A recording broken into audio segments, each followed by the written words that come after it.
함께 보실 말씀 사도행전 25장 19절 우리 한 절만 19절 한 절만 함께 합독하겠습니다.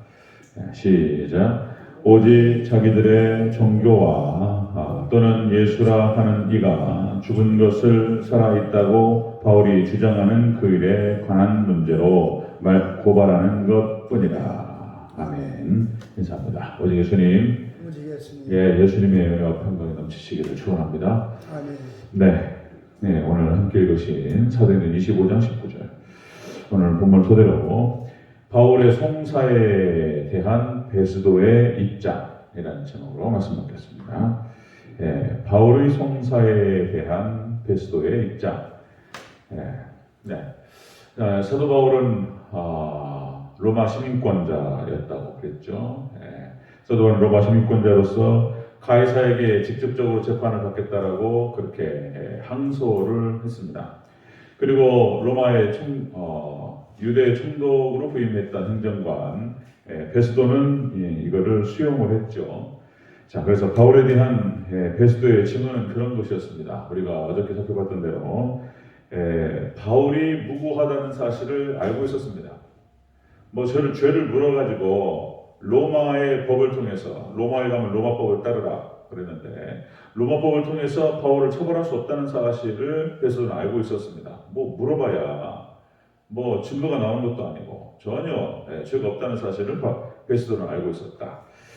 자, 그냥 다만 우리가 이제 그 사실을 통해서 알 수 있는 것은 사도 바울 주의 종이 복음 때문에 고난을 당하는 사건이었다 하는 것이죠. 복음 때문에 고난을 당한다.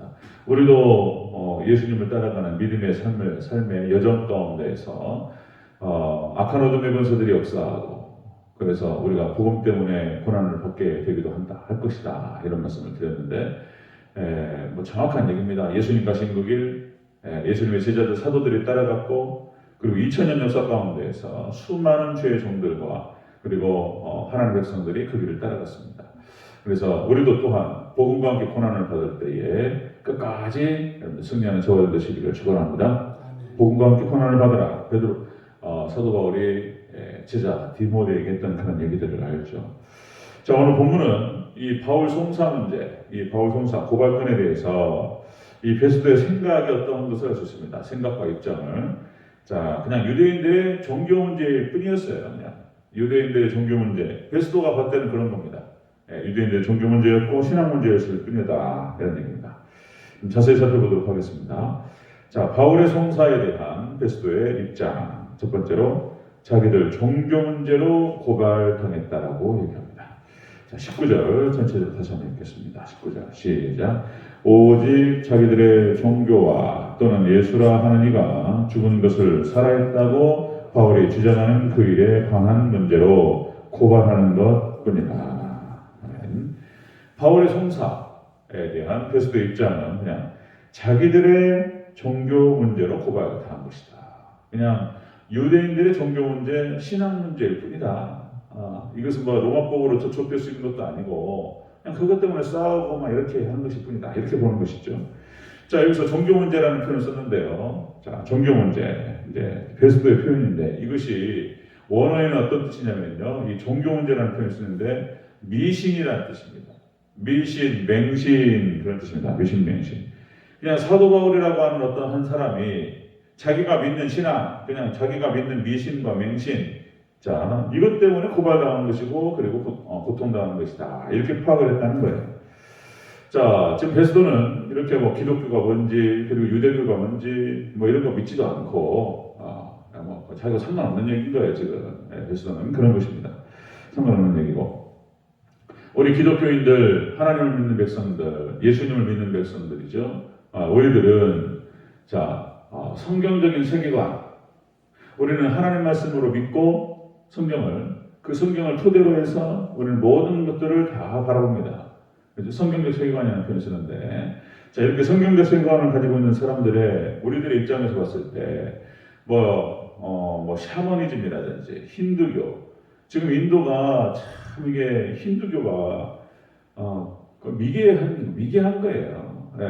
밑도 끝도 없이 고행을 한다고 그러고 무슨 뭐 소를 갖다가 또 신으로 취급하고, 참 이게 이제 그 미개한 나라들을 보면은, 우리 입장에서 때 납득이 안 가는 것이죠.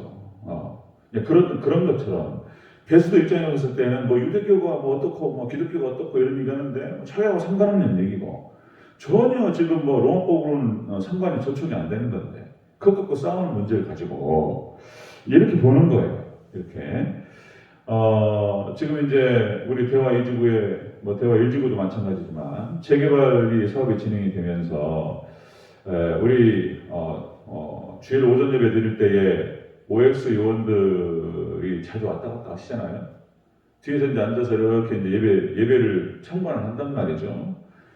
그냥 내버려 두는 거죠. 이제 그것 가지고 뭐 굳이 얘기하고, 또 그분들 중에서는 또 믿는 사람도 있을 것 같기도 하고, 또 안 믿는 사람들이라 한다면 예배라도 드리면서 또 어떻게 하나님 역사하시고 믿음이라도 들어가라, 뭐 이런 마음으로 굳이 이제 터치를 안 했는데, OX 의원들은 그런 것이잖아요. 이제 그 의도를 알죠. 저도 와가지고 이제 전혀 믿음이 없어요. 어떤 분들은 전혀 믿음도 없고, 뭐 교회하고 상관없는 분들이에요. 그냥 교회 와가지고 숫자 파악하는 거예요. 숫자. 주일날 몇 명이나 예배를 드리는가 숫자 파악하고, 분위기 파악하고, 분위기. 그 다음에 이제 목사가 무슨 얘기하는가 듣는 거죠. 그래가지고 이제 그 얘기를 듣고 그걸 보고 가가지고 이제 보고하는 거예요. 보고. 그러면 이제 대전제 이렇게 가봤더니 주일날 오전 예배 때 몇 명 예배를 드리고, 뭐 목사가 이제 아주 뭐 특별한 얘기는 하지 않더라, 뭐 이런 얘기 이제 가서 보고하는 거예요. 계속 몇 주를 갖다가. 요새는 잘 안 오던데 다 아는 것이죠. 네. 거기다 대고 이제 한번 박정희 장로님 그런 얘기를 하셨어요. 여기 하나님이 살아계신 곳이고, 하나님의 집이고, 여기에 대해서 함부로 하고, 뭐 이제 이런 표현을 쓰셨어요. 그냥 순간적으로 이제 그걸 듣고 있던 OX의 표정을 내가 이렇게 봤는데, 좀 황당하다는 표정을 딱 쫙 지나가더라고요. 그 눈빛이. 안 믿어 그런 거, 하나님 뭐 살아계시고 그런 거 믿지도 않는데, 그분들한테 믿는 사람들이 쓰는 용어를 쓰니까 그분들 표정이 안 좋더란 말이에요. 제가 그걸 눈을 표정을 읽었단 말이죠. 자, 베스도가 그런 얘기인 거예요. 그런 얘기. 그러니까 지금 자기는 믿지도 않고 뭐 그런 거 뭐 인정도 안 하는데, 와가지고 막 자기들끼리 그 신앙 문제 가지고 종교 문제 가지고 다투는 것이 그냥 그런 거예요. 그냥 베스도 입장에 봤을 때는. 자, 바울의 송사에 대한 베스도의 입장은 그런 것입니다. 유대인들의 종교 문제일 뿐이었다는 거예요. 지금 그 얘기를 한 것입니다. 자, 두 번째 보겠습니다. 바울의 송사에 대한 베스도의 입장. 두 번째로, 예수님이 죽은 것을 바울이 살아있다라고 주장한다는 거예요. 자, 우리 다시 한번 19절 다시 한번 읽겠습니다. 시작. 오직 자기들의 종교와 또는 예수라 하는 이가 죽은 것을 살아있다고 바울이 주장하는 그 일에 관한 문제로 고발하는 것 뿐이라. 아멘. 바울의 송사 문제는 그런 것이다. 뭐 예수라고 하는 사람이 있었는데 죽었다가 살아났다. 자, 그것을 갖다가 믿고 또 주장하는 이 바울이라고 하는 사람을 또 이제 유대인들이 막 고발하고, 이렇게 이제 표현을 하는 거예요. 예수라는 사람이 있었는데 죽었는데, 십자가 못 박혀 죽었는데 부활했다? 이런 얘기예요. 맹신이고 미신 수준으로 보는 것입니다. 맹신이고 미신 수준으로 허무맹랑한 얘기로 베스도는 그렇게 듣는 거예요. 자, 예수님께서 부활하셨다는 소식을 제자들이 들었을 때 제자들도 똑같은 반응이었습니다. 처음에는 안 믿었어요. 여러분, 누가복음 24장 11절. 자, 예수님 부활하셨다는 사실을 여인들이 주일날 아침에 무덤에 가서 보니까 천사가 그 얘기를 해주고 예수님께서 살아나셔가지고 마리아에게 보여주셨다는 거예요. 그리고 속히 가서 제자들에게 알리라. 그러니까 이 여인들이 막 달려가가지고 예수님 살아나셨다고 제자들한테 막 얘기하니까, 자, 이렇게 표현됩니다. 사도들은 그들의 말이 허탄한 듯이 들려 믿지 아니하나. 이렇게 나와요. 이게 지금 제자들도 사도들도 허탄하게 들렸다는 거예요. 아니, 예수님 돌아가셨는데 뭐 또 살아났다 그러냐. 처음에는 반응이 이랬다는 것입니다. 처음에. 자, 그러나 이제 예수님께서 제자들이 모여있는 곳에 나타나셨고, 그리고 믿지 않는 도마에게 만져보라. 만져보라. 그러나 보지 않고 믿는 믿음이 좋은 믿음이다. 이런 말씀하시면서 제자들에게 나타나셨죠.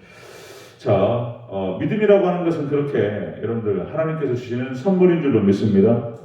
선물이라는 거 선물. 이게 믿어지는 게 아니에요.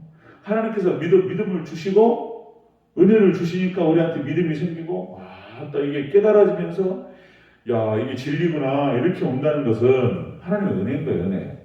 자, 여러분들 안 믿는 사람 절대 안 믿습니다. 애굽에 10개의 재앙이 쏟아졌어요. 하나님 모세라는 사람이 와가지고 히브리 민족 유태인들 히브리 민족을 갖다가 데리고 가겠다는 거예요. 그 민족이 믿는 하나님에게 광야에 가서 제사를 지내겠다고. 아니 그러면서 세상에 장정만 60만 명이잖아요. 어마어마한 노예랍니다. 노동력이야. 노동력. 그 돈으로 한번 생각해 보세요. 60만 명을 갖다가 매일 지금 일당이 만약 돈으로 계산하면 10만 원, 15만 원 갖다가 60만 명을 곱해보세요. 하루 일당이. 그 엄청난 노동력을 갖다가 노예로 부릴 수가 있는데 그걸 그냥 내버려 둔다? 그냥 놔준다? 그러니까 이제 있을 수 없는 거예요. 그냥 10개의 재앙이 쏟아지는데 10번이 와도 안 믿습니다. 애굽의 바로는 믿지 않았어요. 그냥 어떻게 우연으로 발생했겠지. 전혀 받아들이고 싶지 않았던 거예요. 홍해의 기적을 통해서 죽을 때까지 안 믿어요. 죽을 때까지. 그러니까 이게 사단에게 사로잡힌 사람들한테는 죽을 때까지 못 믿는 거예요. 이게 예수님. 그렇지요 가는 겁니다. 이런 거예요. 근데 우리한테 믿어진 것은 은혜인 줄로 믿습니다. 믿어지는 게 은혜인 거예요. 이게 놀라운 얘기인 거예요. 자, 여러분들 엘리야가 갈멜산 전투에서 기도했더니 하늘에서 불이 떨어져가지고 제단에 불을 살라버렸어요. 하늘에서 불이 떨어져도 안 믿어요. 그 바알과 아세라를 섬기는 자들 있잖아요. 그 다음에 이세벨, 아합 이런 사람들 하늘에서 불이 떨어져도 안 믿는다니까요. 그게 믿지 않습니다. 그런 거. 자, 예수님께서 공생의 과정에서 수많은 이적을 베푸셨어요. 오병이어의 기적, 칠병이어의 기적, 수많은 병자들이 낫고 안진뱅이가 일어서고 문둥이가 낫고 이런 일들이 벌어졌단 말이죠. 초자연적인 현상이 나타났어. 그래도 안 믿어요. 믿고 따라하는 사람들은 제자 12명밖에 없었어요.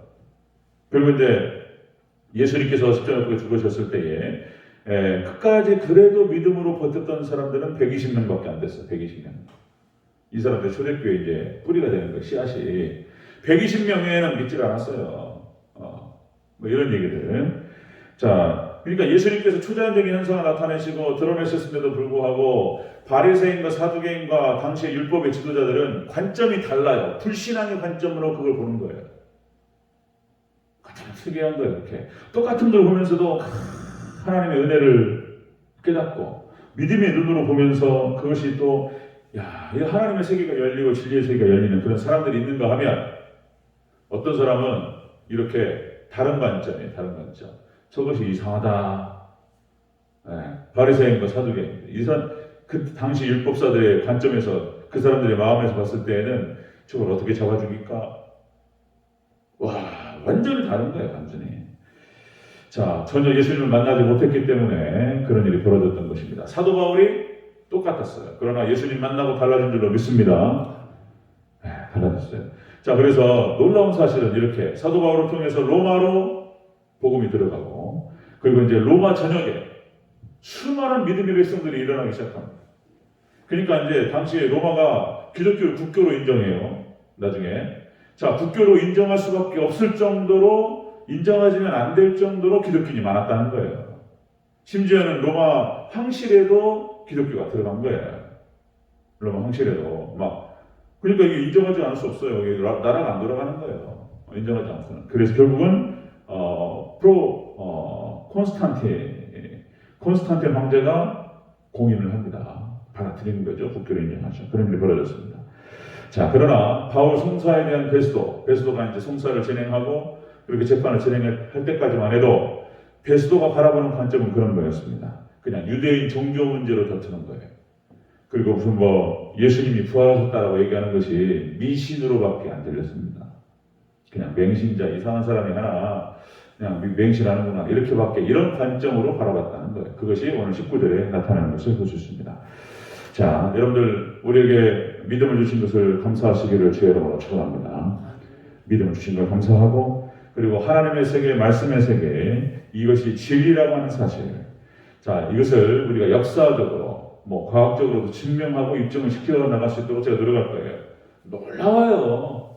일반은총 세계와 특별은총 세계, 하나님의 믿음의 세계와 지금 우리 세계가 짝으로 맞물리면서요, 이 진리 세계가 드러나고 있어요. 지금 입증될 수 있습니다. 하나님 말씀이 사실이고 진리라는 사실을 입증이 가능해요. 과학적으로. 하나씩 하나씩 말씀을 드릴 테지만 먼저 그 앞에 온전한 하나님께서 주시는 그런 믿음을 가지고, 하나님 우리에게 주시는 믿음의 선물을 가지고 믿음의 눈으로 하나님을 바라보시고 붙드시기를 주의 이름으로 축원합니다. 아멘. 끝까지 승리하는 저와 형 되시기를 다시 한번 축복합니다. 아멘. 아멘.